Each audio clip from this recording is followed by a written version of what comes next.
Stand to. Sunday morning, the United States called off a planned large-scale strike on Iran. That is the headline, and this desk is glad of it.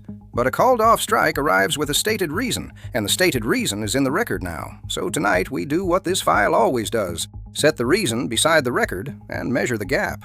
In Volume 19, we counted what this war costs when the missiles fly. Tonight is about the sentence that stopped them, and about who agrees with that sentence. So far, the count is 1. Here is the reason, in the president's own words, posted where he posts. The perimeters of a deal has been agreed to.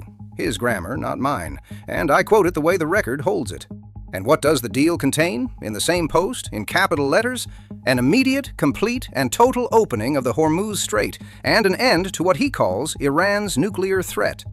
2 commitments, bolted together, offered as the reason the bombers stood down. That is the American account. Hold it steady, soldier, because the other party to this deal spent Sunday taking it apart. Now the other signature line.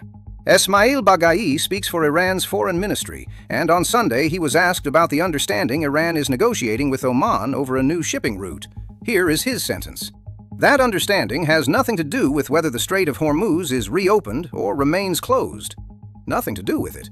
The government that supposedly agreed to an immediate, complete, and total opening says the deal on the table does not govern the strait at all. And on why the strait is closed, he points the finger at Washington, the United States' breach of its commitments, its naval blockade of Iran, and all the hostile measures.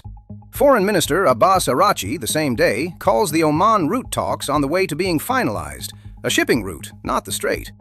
When 2 governments describe one deal 2 different ways, you stop listening to descriptions and watch the ground. The ground here is water, and the test is simple. Do ships move? The 2 capitals cannot even read the same June memorandum the same way. Washington reads it as having entitled ships to pass through the southern corridor. Tehran reads the same paper as having left the country's armed forces in charge of making arrangements for passage. And the ships themselves? Iran's own Fars News reported numerous ships stuck in the northern corridor, in Iranian waters, at Sunday noon, free to pass only if Iran's armed forces allow it. Al Jazeera reports the Revolutionary Guard has continued to strike or turn back ships attempting the route near the Omani coast. That is the record of an opening that has not opened. And how does Tehran file the cancelled strike itself? Not as relief. The acting defense minister, Majid Ebn Reza, put the American pullback within the context of psychological operations and a war of calculations. His frame on the record. Now note the calendar, because I will not do more with it than name it. The same Sunday, the U.S. Treasury designated 6 entities across 4 countries for allegedly supporting the Revolutionary Guard, the airline Mahan Air at the top of the list. No official, American or Iranian, has connected those designations to the pause, and neither will I.